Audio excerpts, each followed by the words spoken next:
हरि ओम समस्त को मो चैनल प्रभासिनी पाढ़ी स्टडी पॉइंट को सुस्वागत और शुभ अभिनंदन।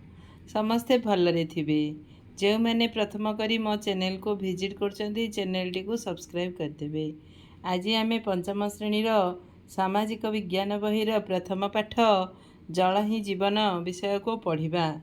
जल ही जीवन प्रथम अध्याय होची जल ही जीवन। आमे समस्ते जानिचे पानी बिना आमे बंची परिबा नहीं। तार अन्य अर्थरे जल ही जीवन। वर्षा हेउथाए गुडू झरका पाखकू दौड़ी गला ଯେଉଁଠାରେ କାଚ ଉପରେ ଛୋଟ ଛୋଟ ବର୍ଷା ଟୋପା ଖସି ପଡ଼ୁଥିବାର ଜ୍ୟୋତି ପୂର୍ବରୁ ଦେଖୁଥିଲା।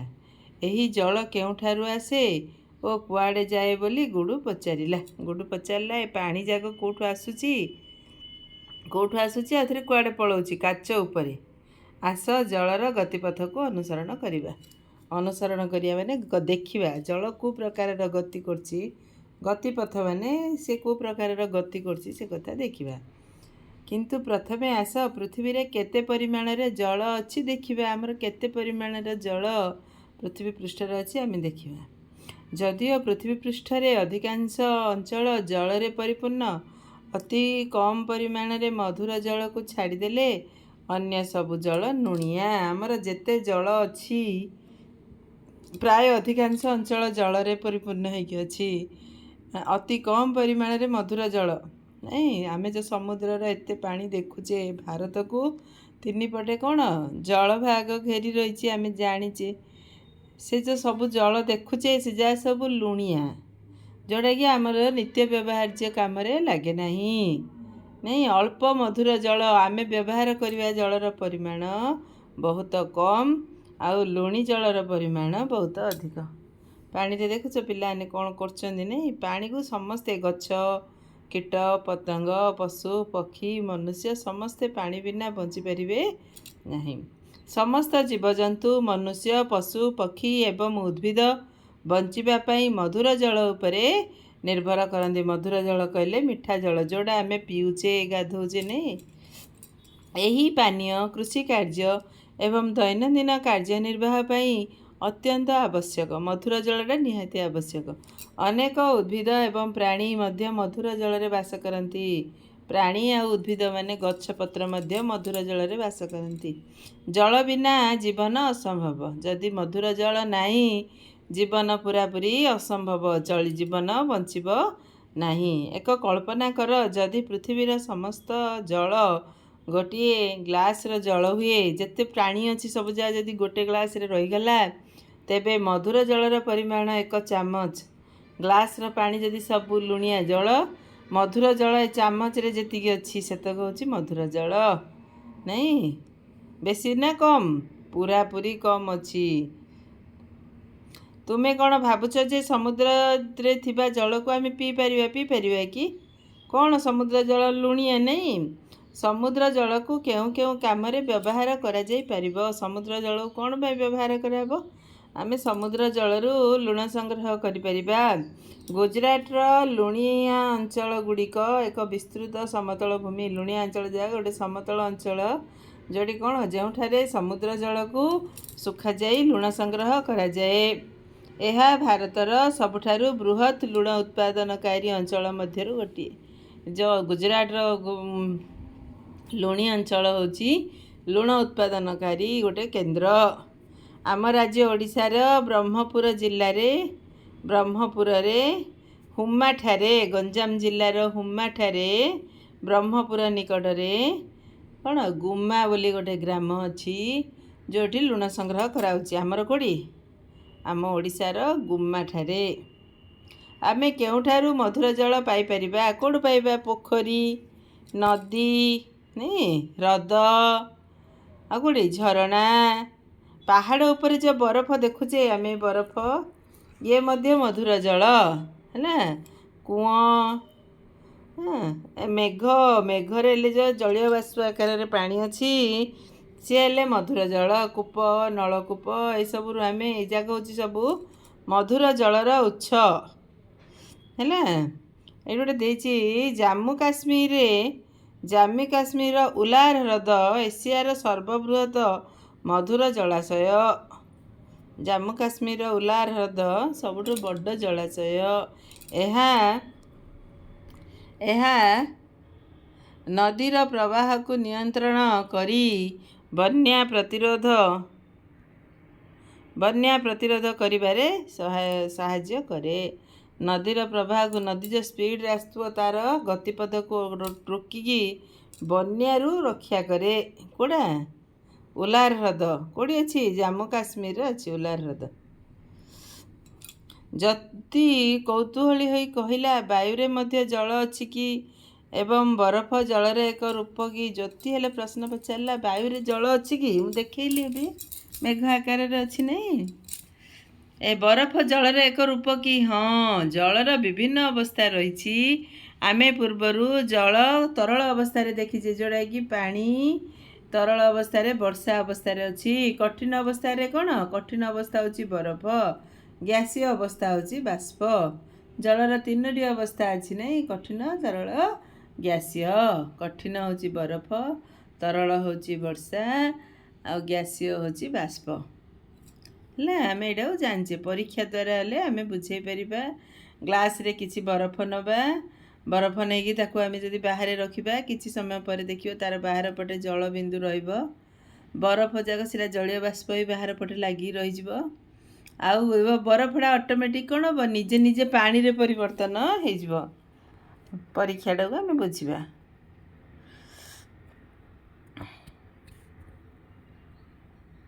ଏହି ପରୀକ୍ଷଣରୁ ଆମେ ଜାଣିବାକୁ ପାଇଲୁ ଯେ ଜଳ, ବରଫ ଏବଂ ବାଷ୍ପରେ ପରିବର୍ତ୍ତନ ହୋଇପାରେ।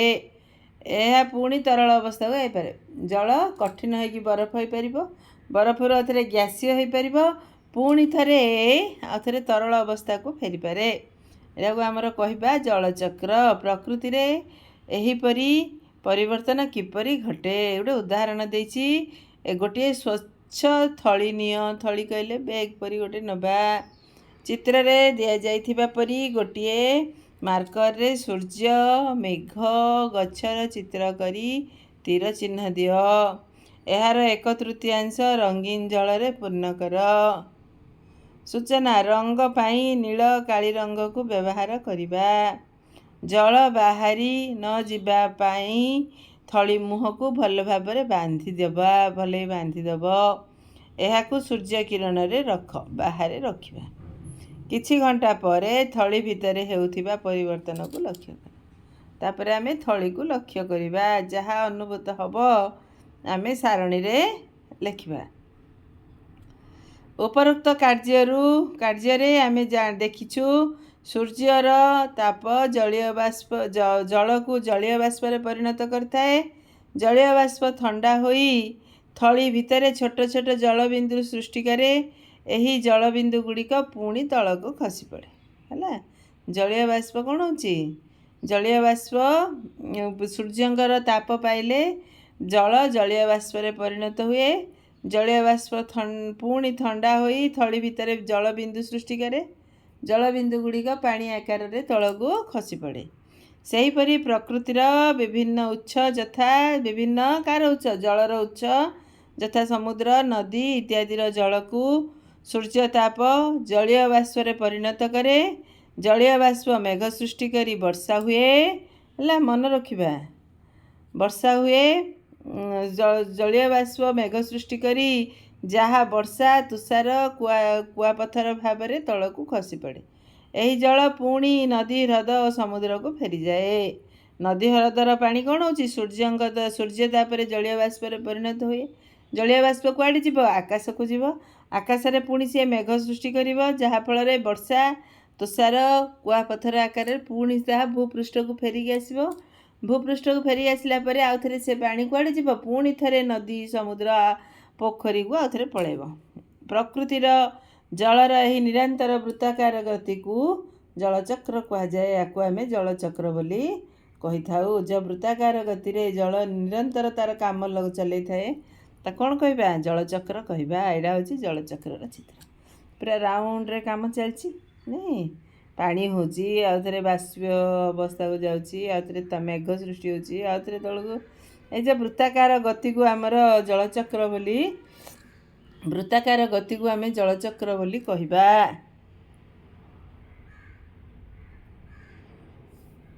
ମଣିପୁରରେ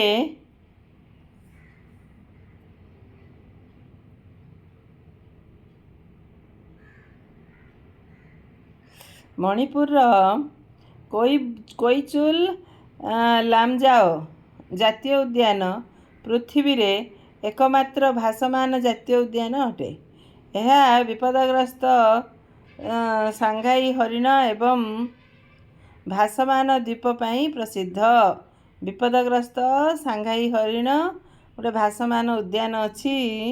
ଭାସମାନ ଉଦ୍ୟାନ ନାହିଁ, ଗୋଟେ ଉଦ୍ୟାନ ଜାତୀୟ ଉଦ୍ୟାନ ଅଛି ଭାସମାନ ଉଦ୍ୟାନ। ଏହା ବିପଦଗ୍ରସ୍ତ ସାଙ୍ଘାଇ ହରିଣ ଓ ଭାସମାନ ଦ୍ୱୀପ ପାଇଁ ପ୍ରସିଦ୍ଧ।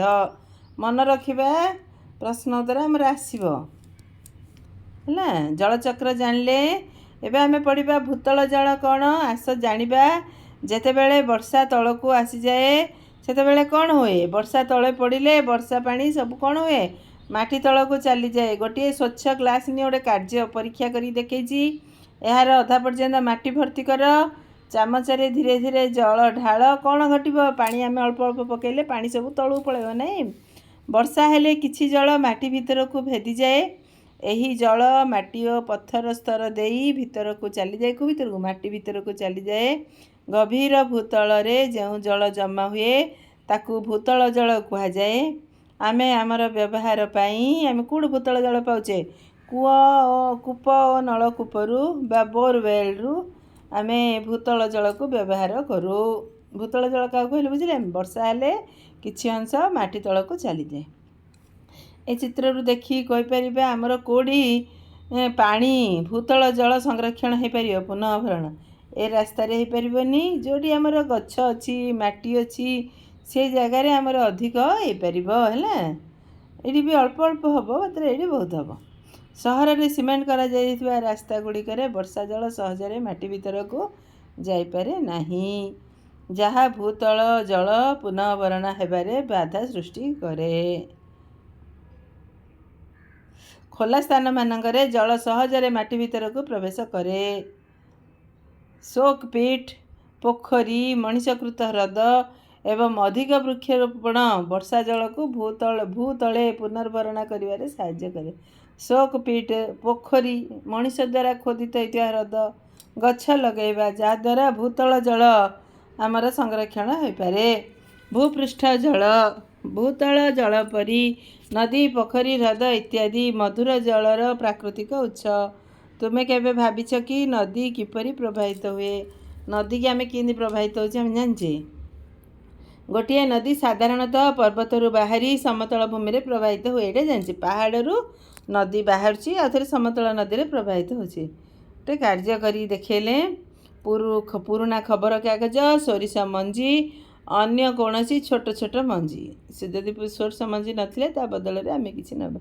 ପ୍ରଥମେ ଗୋଟେ କାଗଜକୁ ପୁରାପୁରି ମୋଚାମୋଚି କରିଦେବା।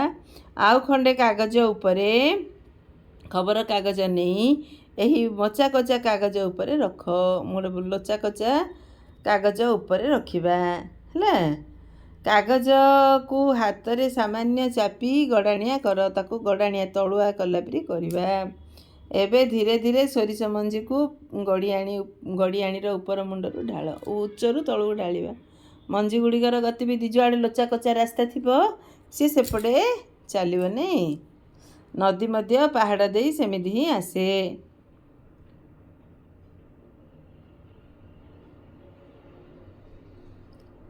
ଜଳ ତାର ଗତିପଥରେ ଭୂମିରୂପ ଅନୁସାରେ ପ୍ରବାହିତ ହୁଏ। ଭୂମିରୂପ ଯଦି ରାସ୍ତାରେ ଗୋଟେ ବଡ଼ ଉଚ୍ଚ ଲାଗିଗଲା ସେଇଠି ନଦୀ ଦୁଇ ଭାଗ ହେଇଯିବ ନାଇଁ। ଭୂମିରୂପ ଉପରେ ସେ ପ୍ରବାହିତ ହୁଏ। ଜଳ ପ୍ରବାହ ଭୂମିରୂପକୁ ପରିବର୍ତ୍ତନ କରେ। ଡ୍ୟାସ୍ ଭୂମିରୂପକୁ ପରିବର୍ତ୍ତନ କରିଥାଏ ଜଳ ପ୍ରବାହ ହେଲା। ସେହି ହିସାବରେ ପାହାଡ଼ରୁ ନଦୀ ବାହାରୁଛି। କେତେ ନଦୀ ବଙ୍ଗୋପସାଗରକୁ ଯାଉଛି, ଆଉ କେତେ ନଦୀ ଆରବ ସାଗରକୁ ଯାଉଛି ନାଇଁ। ତମେ ଜାଣିଛ କେଉଁ ନଦୀ ବଙ୍ଗୋପସାଗରକୁ ଯାଇଛି ଆଉ କେଉଁ ନଦୀ ଆରବ ସାଗରକୁ ଯାଇ ଜାଣିଛ? ଗଙ୍ଗା, ବ୍ରହ୍ମପୁତ୍ର, ମହାନଦୀ, ଗୋଦାବରୀ, କୃଷ୍ଣା, କାବେରୀ, ଏଯାକ ସବୁ ଆମର ବଙ୍ଗୋପସାଗରକୁ ଯାଇଛି। ଓଡ଼ିଶାର ପୂର୍ବ ଦିଗରେ ବଙ୍ଗୋପସାଗର ଅବସ୍ଥିତ। ଆମେ ଜାଣିଛେ ଏଇଠି ଗୋଟେ ମାନଚିତ୍ର ଅଛି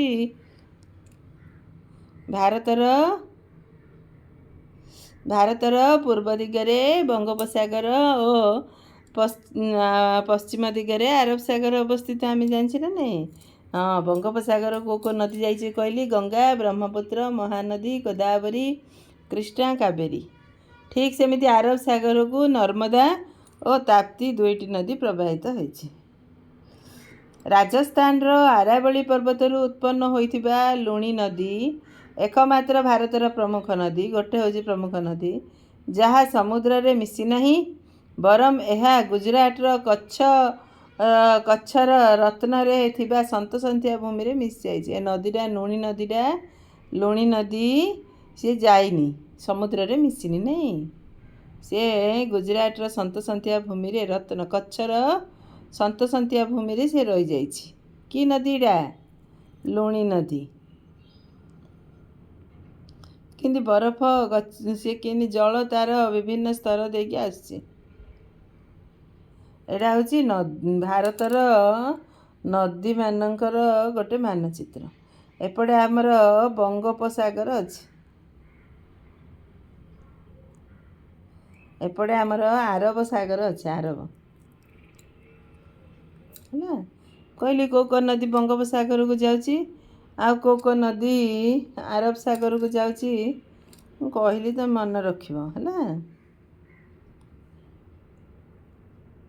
ଏଠି ଦେଇଛି ଗୋଦାବରୀ କେଉଁ ନଦୀରେ, ଗୋଦାବରୀ କେଉଁ ସାଗରକୁ ଯାଇଛି? ଗୋଦାବରୀ ବଙ୍ଗୋପସାଗରକୁ ଯାଇଛି। ନର୍ମଦା ଆରବ ସାଗର, ଗଙ୍ଗା ବଙ୍ଗୋପସାଗର, ମହାନଦୀ ହେଲେ ବଙ୍ଗୋପସାଗରରେ ମିଶିଛି ହେଲା। ଆମେ ମାନଚିତ୍ର ଦେଖିବା, ଦେଖିକି ଜାଣିବା। ଜଳରେ ଜୀବନ। ଗୁଡୁ ଦେଖିଲା ଯେ ବିଦ୍ୟାଳୟ ପଡ଼ିଆ ପାଖରେ ଥିବା ପୋଖରୀ ବର୍ଷା ଜଳରେ ପୂର୍ଣ୍ଣ ହୋଇଯାଇଛି। ସେ ଜ୍ୟୋତିକୁ ଡାକି କହିଲା, ଆସ ଦେଖିବା। ସେମାନେ ଛୋଟ ଛୋଟ ମାଛ ପହଁରୁଥିବା, ପଦ୍ମପତ୍ର ଉପରେ ଛୋଟ ବେଙ୍ଗ ବସିଥିବାର ଦେଖିଲେ। ଜଳରେ ରହୁଥିବା ବିଭିନ୍ନ ପ୍ରକାରର ଉଦ୍ଭିଦ ଓ ପ୍ରାଣୀ ଦେଖିବାକୁ କେତେ ଚମତ୍କାର। ସେମାନେ ଜଳ ସ୍ଥଳଭାଗରେ ରହୁଥିବା ପ୍ରାଣୀଙ୍କ ଠାରୁ କିପରି ଭିନ୍ନ? ଯେଉଁମାନେ ପାଣିରେ ରହୁଛନ୍ତି ସ୍ଥଳଭାଗର ପ୍ରାଣୀଠାରୁ କେତେ ଅଲଗା। ସ୍ଥଳଭାଗରେ ଥିବା ପ୍ରାଣୀ ଓ ଜଳଭାଗରେ ଥିବା ପ୍ରାଣୀଙ୍କ ବୈଶିଷ୍ଟ୍ୟ ବିଷୟରେ ସାଙ୍ଗମାନଙ୍କ ସହିତ ଆଲୋଚନା କରିବା। ଜଳଚର ସ୍ଥଳଚର ଆମେ ଜାଣିଛେ, ଯେଉଁମାନେ ଜଳରେ ବାସ କରନ୍ତି ସେମାନଙ୍କୁ ଜଳଚର ପ୍ରାଣୀ, ଯେମିତି ମାଛ, ନାହିଁ ଆଉ କିଏ? ବିଭିନ୍ନ ପ୍ରକାରର ମାଛ, ଛୋଟ ଛୋଟ ଜାତିର ମାନେ ବେଙ୍ଗ, ସାପ, ଏମାନେ ସବୁ ପାଣିରେ ବାସ କରନ୍ତି, ଏମାନଙ୍କୁ ଜଳଚର ପ୍ରାଣୀ କୁହାଯାଏ। ସ୍ଥଳଚର ଯେଉଁମାନେ କ'ଣ ସ୍ଥଳଭାଗରେ ବାସ କରନ୍ତି ସେମାନଙ୍କୁ ସ୍ଥଳଚର ପ୍ରାଣୀ କୁହାଯାଏ। ପାର୍ଥକ୍ୟ ଦର୍ଶାଅ କହିଛି, ଆମେ ଏଠି ପାର୍ଥକ୍ୟ ଲେଖିବା। ଜଳଚର କାହାକୁ କୁହାଯାଏ, ସ୍ଥଳଚର କାହାକୁ କୁହାଯାଏ? ଦେଖ, କଇଁଚ ଗୋଟେ ଜଳଚର ପ୍ରାଣୀ, ନାହିଁ। ଆମେ ଜଳଚର ସ୍ଥଳଚରକୁ ଦେଖି ପାର୍ଥକ୍ୟ ଲେଖିବା। ବଗ ଗୋଟେ କ'ଣ ଜଳଚର ନା ସ୍ଥଳଚର? ଜଳଚର ନା ସ୍ଥଳଚର? ଏ ଦେଇଛି କଙ୍କି, କ୍ଷିପ୍ର ବେଗରେ ଉଡ଼ନ୍ତି, ଜଳାଶୟ ନିକଟରେ ଅଣ୍ଡା ଦିଅନ୍ତି ଓ ମଶାକୁ ଖାଆନ୍ତି। ଜଳବିଛା, କଙ୍କଡ଼ା ଭଳି ଚିମୁଟା ସଦୃଶ୍ୟ ଗୋଡ଼ ଥିବା କୀଟ, ଜଳ ଭିତରେ ରହେ ଏବଂ ଲାଞ୍ଜ ନଳୀ ଦ୍ୱାରା ଶ୍ୱାସକ୍ରିୟା କରେ। ଲାଞ୍ଜ ଆଉ ନଳୀ ଦ୍ୱାରା। ବଗ ଲମ୍ବା ଗୋଡ଼ ଥିବା ପକ୍ଷୀ, ମାଛ ଧରିବା ପାଇଁ ସ୍ଥିର ହୋଇ ଠିଆ ହୁଅନ୍ତି। କଇଁଛ ମଧୁର ଜଳର କଇଁଛ, ନରମ ଖୋଳ ଥିବା କଇଁଛ ଯାହା ପୋଖରୀ ଏବଂ ନଦୀରେ ରୁହନ୍ତି, ଏମାନେ ନଦୀରେ ରୁହନ୍ତି। ଜଳ ସାପ, ଏହା ବିଷହୀନ ସାପ, ମାଛ ବେଙ୍ଗ ଖାଏ।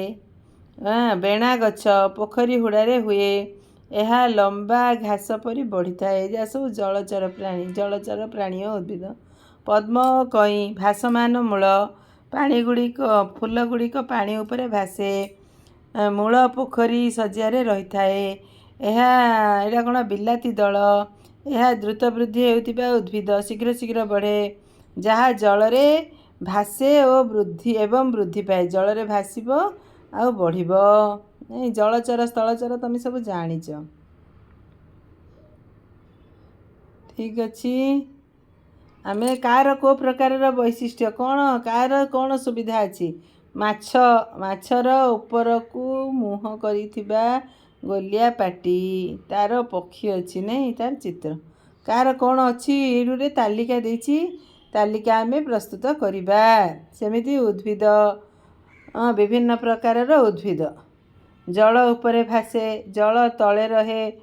ମୂଳ ଜଳ ତଳେ ରହେ କିନ୍ତୁ ଉଦ୍ଭିଦ ଜଳ ଉପରେ ଦେଖାଯାଏ। ଯେମିତି ଆମର ପଦ୍ମ, କଇଁ ନାହିଁ, ଯାହା ସବୁ ତଳେ ମୂଳ ରହୁଛି, ତା'ର ଗୋଟେ ତାଲିକା କରିକି ଆମେ ଲେଖିବା ହେଲା। ଗୋଟିଏ କାଗଜ ନେଇ ତା ଉପରେ ଗୋଟିଏ ବୁନ୍ଦା ଜଳ ରଖ, ଏହାକୁ ଲକ୍ଷ୍ୟ କର। କାଗଜ ଉପରେ କ୍ରେୟନ୍ ରଙ୍ଗ ଘଷି ଦିଅ। ଏହା ଉପରେ ଗୋଟିଏ ବୁନ୍ଦା ଜଳ ରଖ। କିସ ପରିବର୍ତ୍ତନ ଦେଖିବ କି? ସେ ପାଣି ଟୋପାଟା ପତ୍ର ଉପରେ ରହିବ, ବାହାରକୁ ଯିବ ନାହିଁ। ପଦ୍ମ ଓ କଇଁପତ୍ରରେ ଥିବା ମହମ ପରି ତେଲିଆ ଚିକ୍କଣ ଆବରଣ ସମସ୍ତଙ୍କ ପତ୍ର ମଧ୍ୟକୁ ଅଧିକ ଜଳ ପ୍ରବେଶ କରିବାକୁ ଦେଇନଥାଏ। ଏହା ଗଛକୁ କ୍ଷତିରୁ ରକ୍ଷା କରି ସୁସ୍ଥ ରଖିବାରେ ସାହାଯ୍ୟ କରେ। ତା'ର ପତ୍ର ଗଛକୁ ସାହାଯ୍ୟ କରେ, ପଦ୍ମ ଓ କଇଁପତ୍ର ହେଲା। ଜଳଜ ଉଦ୍ଭିଦର ପ୍ରକାର। ଜଳଜ ଉଦ୍ଭିଦ ମଧ୍ୟ ବିଭିନ୍ନ ପ୍ରକାରର ଅଛନ୍ତି। ଜଳଜ ଉଦ୍ଭିଦର ପ୍ରକାର। ଏହି କାର୍ଯ୍ୟ ଦ୍ୱାରା ଆମେ ମଧୁର ଜଳ ପରିସଂସ୍ଥାରେ ବାସ କରୁଥିବା ଅନେକ ପ୍ରକାର ଉଦ୍ଭିଦ ଏବଂ ପ୍ରାଣୀକୁ ଜାଣିଲୁ। ପରିସଂସ୍ଥା କହିଲେ ଗୋଟେ ଅଞ୍ଚଳରେ ସମସ୍ତେ ସମସ୍ତଙ୍କ ସହ ଖାପ ଖୁଆଇ ଚଳିବା ହେଉଛି ପରିସଂସ୍ଥା। ଜାଣିଲୁ ଏହି ଜୀବଜନ୍ତୁମାନଙ୍କର ବିଶେଷ ବୈଶିଷ୍ଟ୍ୟ ରହିଛି। କାହାର କେଉଁ ପ୍ରକାରର ଗୁଣ ରହିଛି? ଯେପରି ଭାସମାନ ପତ୍ର, ପକ୍ଷ କିମ୍ବା ଲମ୍ବା ମୂଳ, ଯାହା ସେମାନଙ୍କୁ ଜଳରେ ବଞ୍ଚିବା ଏବଂ ବଢ଼ିବାରେ ସାହାଯ୍ୟ କରେ।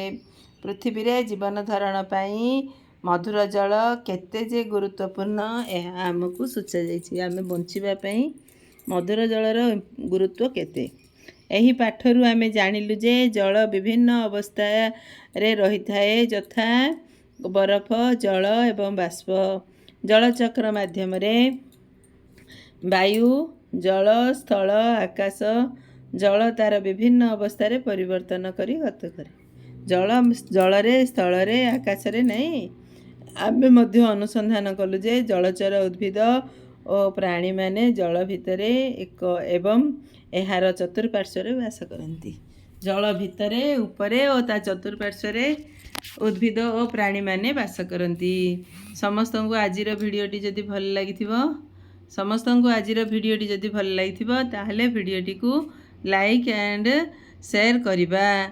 ଏହି ପାଠଟିର ପ୍ରଶ୍ନ ଉତ୍ତର ପାଇବା ପାଇଁ ପରବର୍ତ୍ତୀ ଭିଡ଼ିଓକୁ ଆମେ ଦେଖିବା।